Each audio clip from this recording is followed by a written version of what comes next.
the summer, focus switches to the FIFA Club World Cup as 32 clubs from around the globe compete for arguably the most competitive competition around the planet. In each one of these videos, we'll preview one club from around the globe. Who is it? Well, today we're going to preview Chelsea.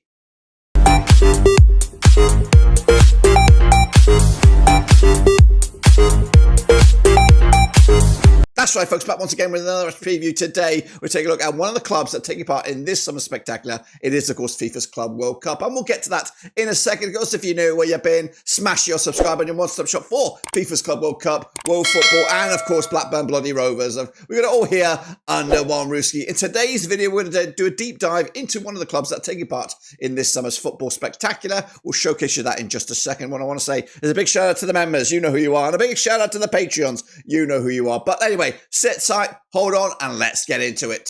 Let's take a look then at Chelsea, shall we? Coming out of the Premier League and England, that's right. Of course, they qualified for UEFA by winning the 2020 and 2021 UEFA Champions League. It's been that such long ago. It's quite balmy to see such an accolade many years ago, qualified for a tournament taking place in 2025. But anyway, secured their spot on the 14th of March 2023.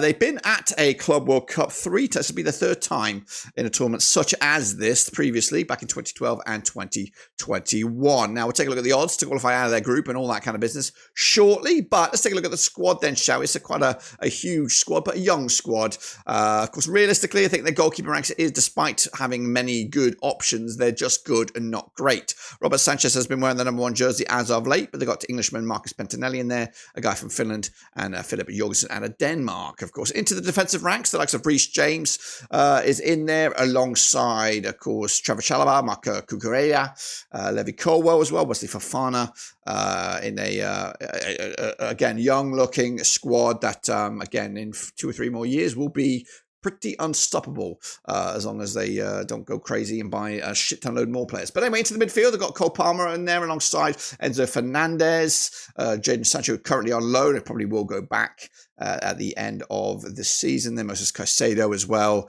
Again, some good youngsters coming through the ranks as well. And up top, the likes of Nkuku, Nicholas Jackson, Pedro Neto as well. And again, some youngsters that are a little bit away from the first team as of right now. But the best man so far on the pitch has been Cole Palmer with a 7.65 average according to SofaScore. That is a Premier League rating for him. Enzo Fernández has been the next best thing, 7.34, with Moses Caicedo in the bronze medal spot, according to me. Now, an average starting 11 looks like this. For Chelsea, got Robert Sanchez between the sticks, Colwell at the back there alongside Chabla in the centre-back positions, Cucurella and Reece James in the full-back slots with Caicedo and Fernandez in their midfield. Moving forward, we've got Cole Palmer, Pedro Neto and Noni Madueke. Those are the trio supporting Nicholas Jackson up top. For Chelsea. Now, this squad right here, right now, has got a valuation of around about 582 million. This 11 here, 582 million, with the average age of 24.6. It is a young-looking squad with the oldest man on the pitch, that being Marc Cucurella at, actually not, it's Marc Cucurella is the oldest outfield player at just 26. Robert Fernandez is the oldest with 27 years of age. This is their pedigree coming into this. They've won the Champions League twice. Of course, they won the English title 6 times as well, and they won the FIFA Club World Cup in its outright there back in 21-22. So familiar winners of this. They are currently managed by Enzo Fernández. I think he'll be there next season. They've done an okay job this season, going under the radar with a 1.97 points per match ratio.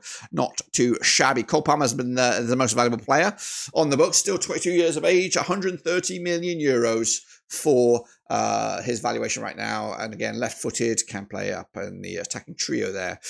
This is the numbers then for you for Chelsea. The squad itself is 922 million euros, just shy of 1 billion, with an average of 30.73 million pounds per player. The average age is 23.7. They got 14 national players, 9 youth national team players, and 18 foreigners on the books. Now, this is their resume coming into this. They'll wrap up the Premier League season, looks like against Nottingham Forest on the 25th of May. Then they'll take on Leon out of Mexico, or will they? Leon are, of course, banned from the tournament, and as of right now, at the end of April, their representative or the replacement has yet to be determined. So please take that. So we're just going to put I don't know. We'll just put, I don't know, some other club in there. I don't know who it's going to be. Flamengo, though, will be there in Brazil, and Tunis, the Tunisian representative will be there as well. So when you look at that on paper, again, the mystery team, whoever it is, it could be a heavyweight, it could be a minnow.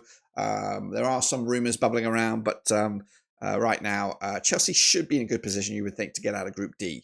This is what they've been playing with on the pitch. Their kits, it's not too shabby. And again, we're going to rank these kits in collection with all the other clubs in a separate video. But that's what they've been playing with, and that's what they probably can be expected to be seen in this tournament as well.